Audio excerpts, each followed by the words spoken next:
ध्येयं सदा परिभवग्नमभीष्टदोहं तीर्थास्पदं शिवविरञ्चिनुतं शरण्यं भृत्यार्तिहं प्रणतपालभवाब्धिपोतं वन्दे महापुरुष ते चरणारविंदम।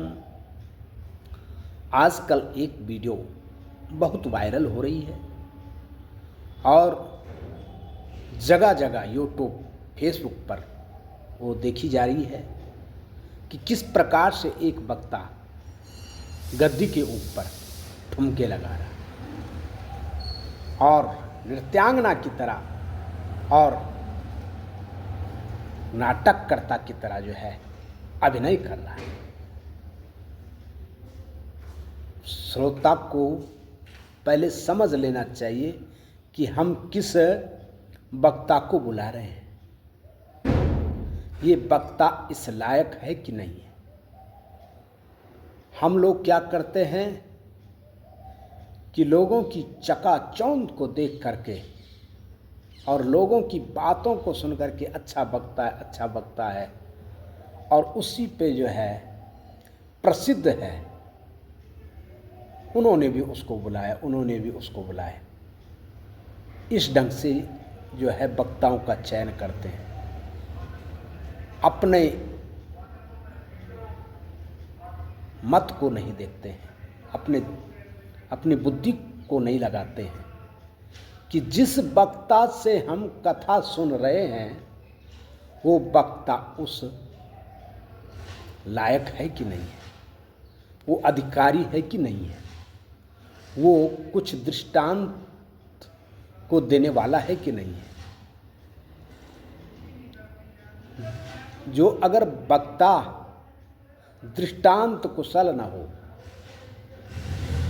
और ब्राह्मण न हो, वैष्णव न हो, विप्र न हो, अर्थात वेद को जानने वाला न हो, शास्त्रों को जानने वाला न हो, पुराणों को जानने वाला न हो, तो वो वक्ता क्या भगवान की महिमा सुनाएगा। जिसने सनातन धर्म को कुछ जाना ही नहीं है, उसके रहस्य को जाना ही नहीं है, भगवान के प्रति भक्ति का महत्व जाना ही नहीं है। भाव किसी का भी जागृत हो सकता है, भाव के लिए मना नहीं है, लेकिन भाव में भी जो है मर्यादा जरूरी है। मर्यादा का उल्लंघन करना बहुत बड़ा पाप होता है। नृत्य करना गलत नहीं है, लेकिन कहाँ नृत्य किया जाए वो सोचना पड़ेगा। जो अगर कोई भजन में अन्य लोग जो है नृत्य करते हैं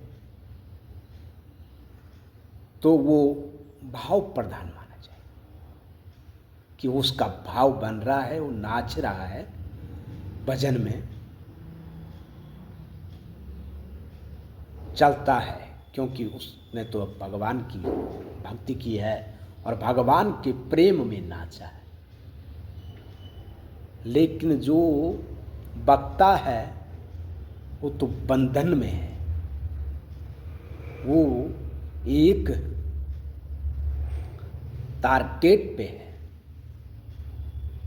एक फोकस पे है।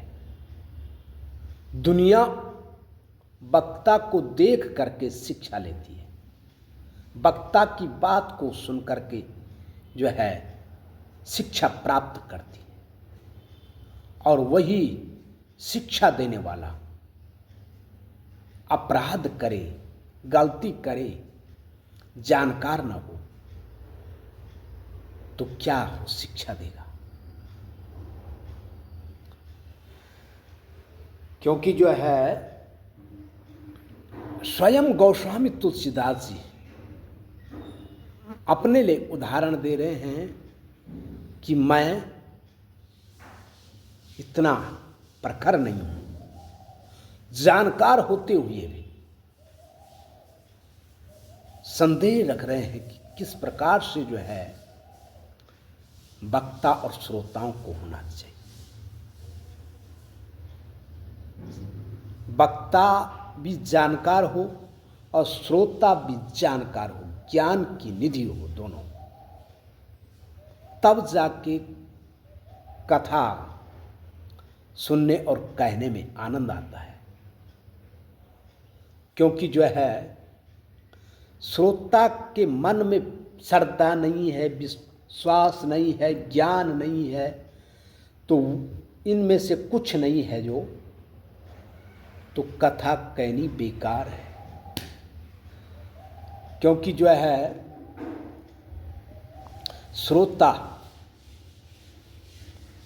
वही सच्चा श्रोता है जो भगवान की कथा को सुनते सुनते जो है प्रेम में मग्न हो जाए और कथा में इतना ध्यान लगे और कथा को ऐसा समझे कि भगवान की लीला कितनी विचित्र है।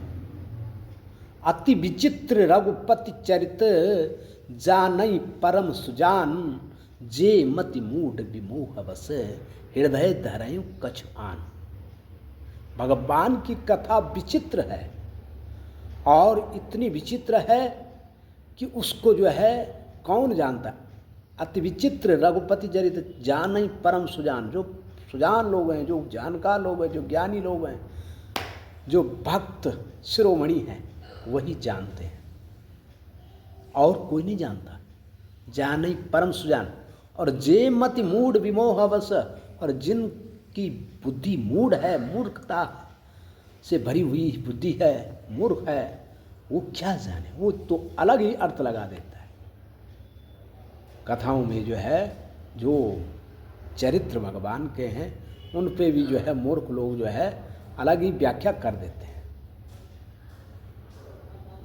तो क्या होना चाहिए, श्रोता भी और वक्ता को भी, दोनों को ज्ञान की निधि होनी चाहिए। गोस्वामी तुलसीदास जी बालकांड के 30वें दोहे में बोल रहे हैं, मैं पुनि निजी गुरु सन सुनी, कथा सुसु करके, समुझी नहीं तस बालपन, तब अति रहे अचे। गुरु तो ठीक थे, वक्ता तो ठीक थे, लेकिन अपने को बोल रहे हैं गोस्वामी तुलसीदास जी, मैंने बचपन में सुना है। गोस्वामी तुलसीदास जी तो इतने श्रेष्ठ वक्ता है, वो अपने पे भी जो है संदेह रख रहे हैं कि मैं उस लायक नहीं हूँ। मैं पुण्य निज गुरु सन सुनी, इस कथा से सो करके सुखताल में सुनी, और मैंने समझा नहीं उतना, क्योंकि बालपन था, तब मैं अचेत था, अज्ञानी था, मेरे को इतना ज्ञान नहीं था। कौन कह रहा है? गोस्वामी तुलसीदास, जिन्होंने 12 ग्रंथ रच डाले, वो कह रहे हैं ऐसी बात। और हम लोग जो है एक बार थोड़ा सा कथा सुन लेते हैं किसी से और कहते हैं मैंने तो सब कुछ जान लिया, मैं तो ऐसा हूँ, सब कुछ पता कर सकता हूँ, और जानते कुछ नहीं। क्योंकि जो है गोस्वामी तुलसीदास जी कह रहे हैं कि दोनों को ज्ञान की निधि होना चाहिए। ज्ञान की निधि जब दोनों होंगे तभी कथा का आनंद आएगा। श्रोता वक्ता ज्ञान निधि, कथा राम के गुण, किमि समझो मैं जीव जड़, कलमल ग्रसित विमूढ़। श्रोता और वक्ता ज्ञान की निधि और राम कथा का गूढ़ रहस्य है। और इस कलिकाल के लोग जीव जड़ कलिमल ग्रस्त विमूढ़ कैसे समझ पाए कि क्या कथा है। गोस्वामी तुलसीदास जी अपने लिए उदाहरण दे रहे हैं, लेकिन है नहीं गोस्वामी तुलसीदास जी ऐसे। देख लो आप जो है किस प्रकार से ये अभिनय कर रहा है वक्ता, आप वीडियो में देखना कैसा ये आचरण कर रहा है, क्या वक्ता को ऐसा आचरण करना चाहिए कि नहीं? आप कमेंट में ज़रूर लिखना। और क्योंकि जो है ये सनातन की रक्षा होनी चाहिए, और सनातन में जो आघात करते हैं उनका विरोध होना चाहिए, क्योंकि जो है ऐसा करना अनुचित है। जय श्री राम। श्री राम जय।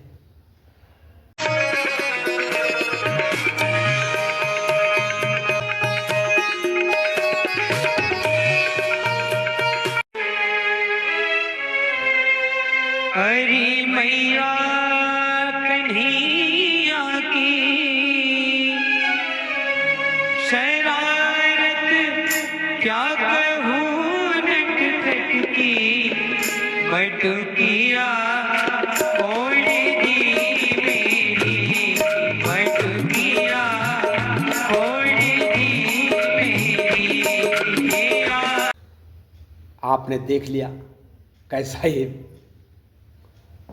नटखट कार्य कर रहा है। ऐसा करना अनुचित है। ऐसा करने से ही सनातन पे आघात पहुंचता है। इसलिए सभी लोग से निवेदन है कि वक्ता को बुलाना है तो जानकार वक्ता को बुलाएं। जानकारी पूर्ण किसी के पास नहीं होती, ऐसा भी जरूरी है, लेकिन वो मर्यादित हो और वो संयम नियम वाला हो, वो बात को समझने वाला हो कि हमारा सनातन क्या है। श्री राम जय राम जय जय राम। श्री राम जय राम जय जय राम। श्री राम जय राम जय जय राम। श्री राम जय राम जय जय राम। श्री राम जय राम जय जय राम। श्री राम जय राम जय जय राम। श्री राम जय राम जय जय राम। श्री राम जय राम जय जय राम। श्री राम जय राम जय जय राम। बोले रामचंद्र भगवान की जय।